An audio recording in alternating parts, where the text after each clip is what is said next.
Welcome to this video where we continue with the capacitated facility location model that talked about in the previous video. So in the previous video, we looked at the formulation for this problem. We went over the equations and everything. And in this video, we're going to take this data that's available here and put it into Excel and solve the problem using Solver, right? So that's the idea. So here you go. So here's the data, capacitated facility location. Now let's quickly look at this problem. So this problem essentially says that there are 5 supply regions that we have: North America, South America, Europe, Asia, and Africa. So you can notice that everything is pretty vague still. We are not talking about supply regions where you have a plant in, say, Hershey, Pennsylvania, that is supplying to store in St. Louis, Missouri, or something like that. So we are talking about supply and demand regions in very general terms, right? So the supply locations that we have available are North America, South America, Europe, Asia, and Africa. Those are the 5 supply locations which are supplying to 5 demand locations, which are North America, South America, Europe, Asia, and Africa. Just remember that these 5, they have the same names, but they are not the same thing, obviously, right? So you have supply locations which are factory, plant, or warehouse, or other locations, and demand locations are your customer locations. Now, each of these different regions has a particular demand, and the demand values here are given in millions of units, right? So total demand here is 57 million units, and this 81 here represents the fact that it costs $81 to transport 1 million of these units from the North American supply region to the North American demand region. Now again, it could be, say, Mexico to US or US to Canada or something like that, but it is all, you're just talking about North America in general at the beginning. So remember, we are still in phase 2, phase 3 of supply chain design. As we go more and more, we'll look at specifics later on, right? Okay. Now, you'll also notice that each of these supply regions, there are 2 types of plants you can potentially open. You can open a low capacity plant, or you can open a high capacity plant. And depending upon which kind of plant you open, your fixed cost values are going to be different. And you should sort of notice that the fixed cost for the high capacity plant is basically 1.5 times the fixed cost for the low capacity plant. So overall, it sort of makes sense to open high capacity plants when it is possible rather than low capacity plants, because the cost of high capacity plant fixed cost is only 1.5 times the fixed cost of low capacity plant in general. But of course, the variable costs also come into view. They're not so radically different that variable costs won't affect the final solution, right?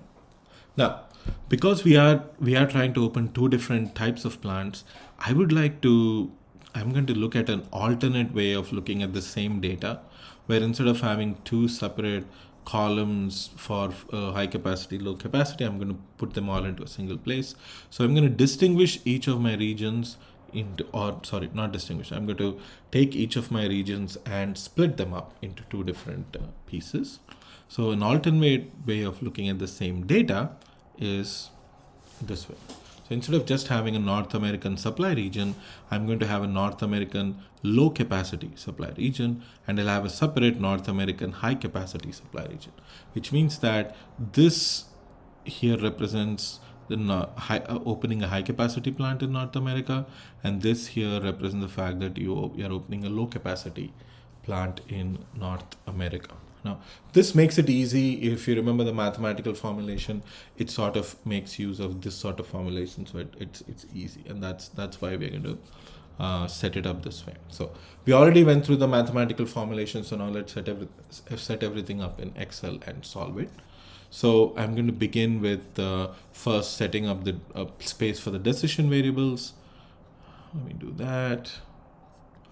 Actually, let me say. Okay, right. Let me copy it down here. These are my decision variables.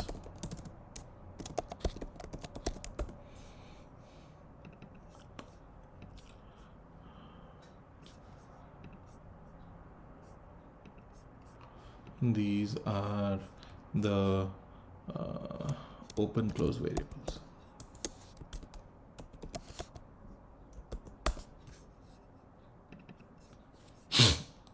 So these are all the variables that tell you how many units are shipped. Say this here tells you how many units are shipped from the low capacity plant in North America to North America.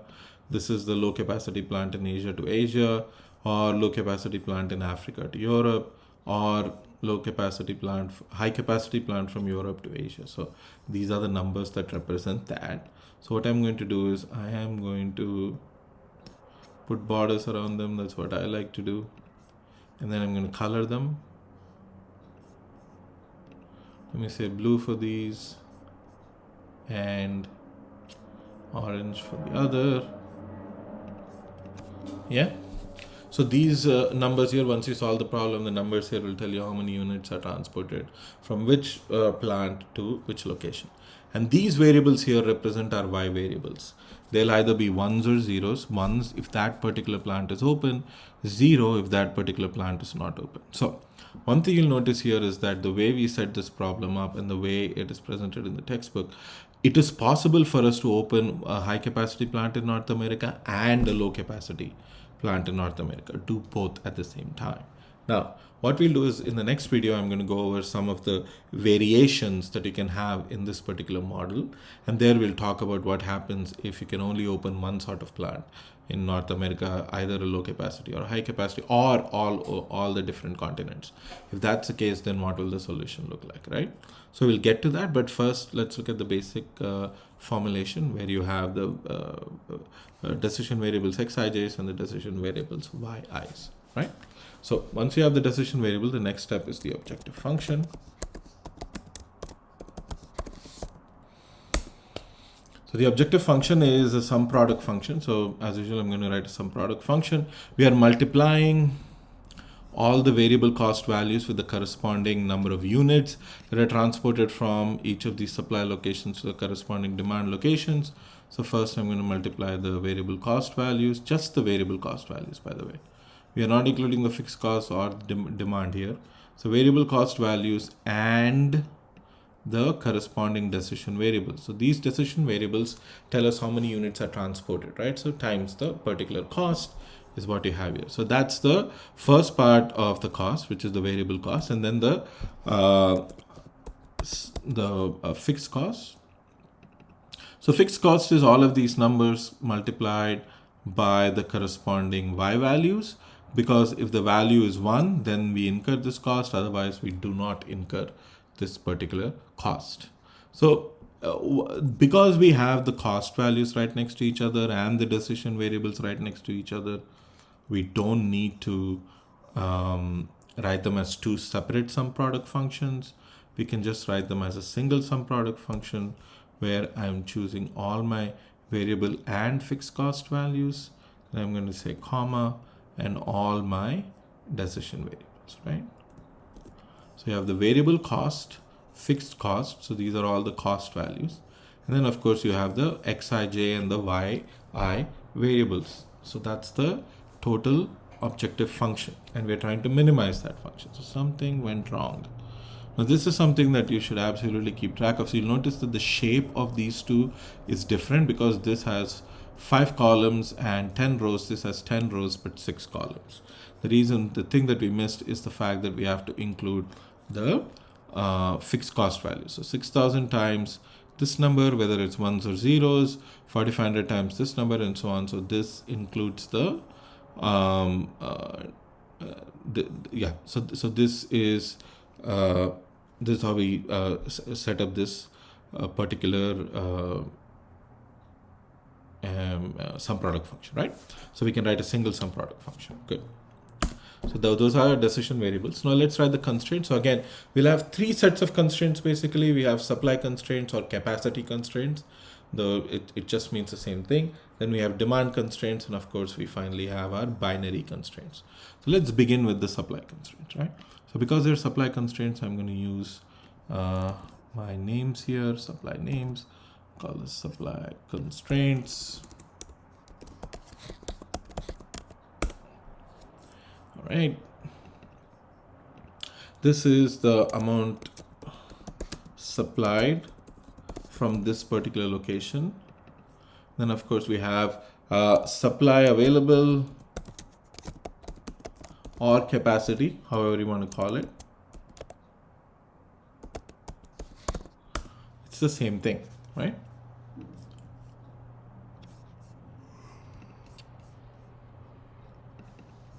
Okay, so what is the amount supplied out of the low capacity plant in North America?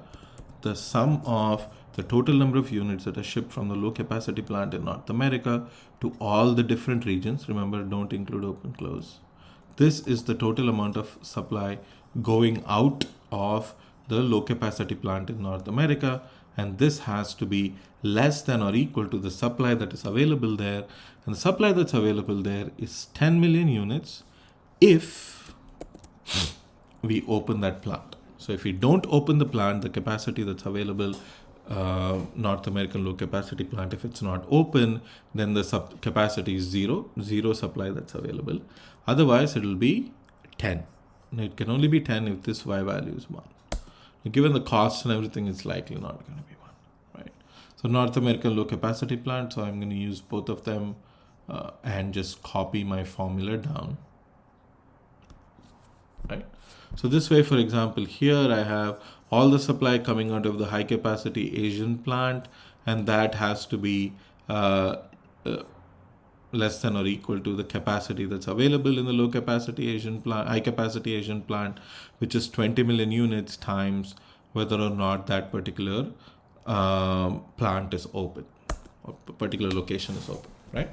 So you've set up a supply constraints, and let's set up demand constraints. I'm going to use my demand constraints like I usually do.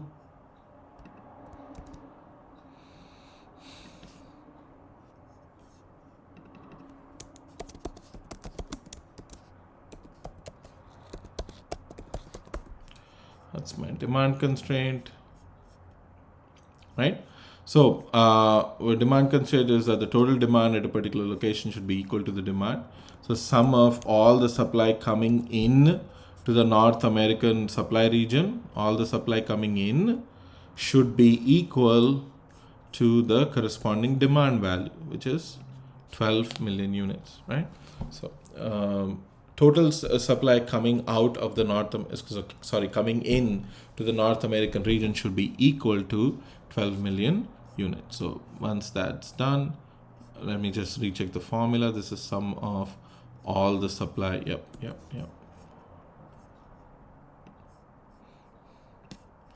I'm going to choose these two cells. I'm just going to go to the right corner and just copy them over. There you go.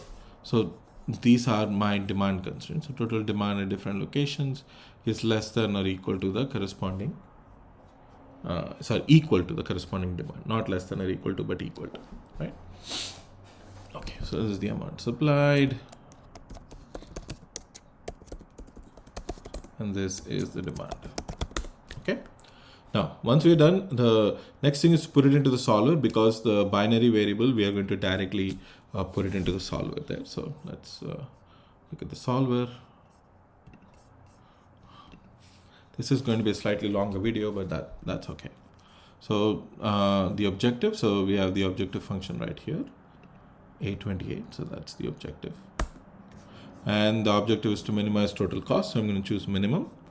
Of course, subject to constraints, by changing variable cells. These are the decision variables.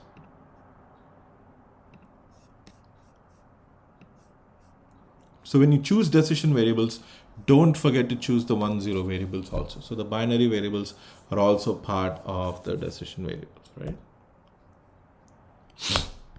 Okay, so those are the decision variables. Now I'm going to change this to a simplex LP and add my constraints. So let's begin with supply constraints. All right, so all the amounts that are supplied to each of these regions should be less than or equal to the right hand side of these constraints where all the good stuff is happening, right? So total amount supplied has to be less than or equal to the available capacity. So that's the supply constraint. Click on add. For demand constraint, total amount demanded at each of these locations should be equal to the amount to the demand that's to the demand at each of these locations. Total supply coming into North America should be equal to the demand in North America, and the same goes for South America, Europe, Asia, and Africa, right? So those are my demand constraints. And click on add, and finally, wait.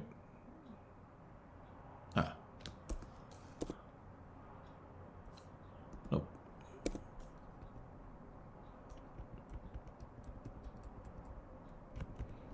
Cheers.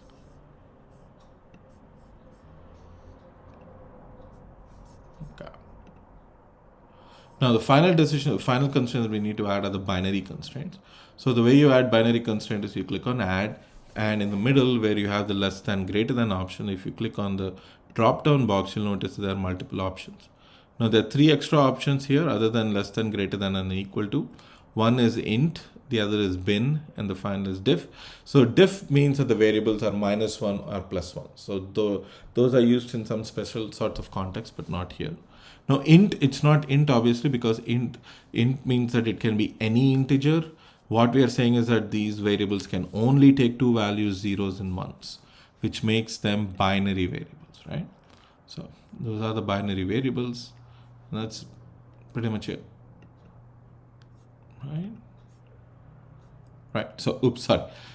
These are all my binary variables. It was staring in my eye, right? So G16 to G25, these are all the variables. They are all binary variables. Click on OK. And these are the decision variables, objective function, and constraint. So the objective function is in 828. Minimize. These are my changing cells. And then, of course, the 3 constraints. We have the supply constraint, which is less than or equal to. We have demand constraint, which is equal to. And of course, we have a binary constraint, which means that those particular variables are zeros and ones only. Now, once you have set all of that up, we are ready. Make sure that this box is checked. Checking is good. I'm going to click on solve. Notice that we found a solution. So the total cost for this supply chain will be $22,498. And the way we set this up, you'll notice that all demand is satisfied. And the way this is set, all demand is satisfied. As far as supply is concerned, you'll notice that Asia and Africa have their supply completely used up, but South America has 3 million units of excess supply that is available. They can do whatever they want with it, either subcontract it out or just have it available in case of emergencies, right? Right. So that's the final solution here. So the objective function is 22,498. You cannot do it for less than that value, and that will balance out all your demands and even supply. A couple of Asia and Africa, no problems there, but it's South America where we end up with 3 million units of extra supply available, right? Okay, so in the next video, what we'll see is what happens if some of these things are different. Say, for example, here our total demand was 57, right? It's pretty close to 60, which means that we are likely going to open 3 high capacity plants. Why? Because we are obviously going to prefer high capacity or low capacity, because we remember we had this discussion about the fact that high capacity plants have only 1.5 times the fixed cost but twice the capacity. So economies of scale, it sort of makes sense for us to be doing high capacity plants instead of low capacity plant. And that sort of plays into everything here, because sum is 57, it's so close to 60. That's why in 2 of these plants we are using up all capacity, and only 1 of the plants we are not using up all capacity, right? So, but what if demand was slightly different, right? So what I'm going to do is I'm going to have, you know what? I'll record this in the next video, right? So in the next video, we'll look at some variations and how to handle these variations on these problems, right? Okay, take care.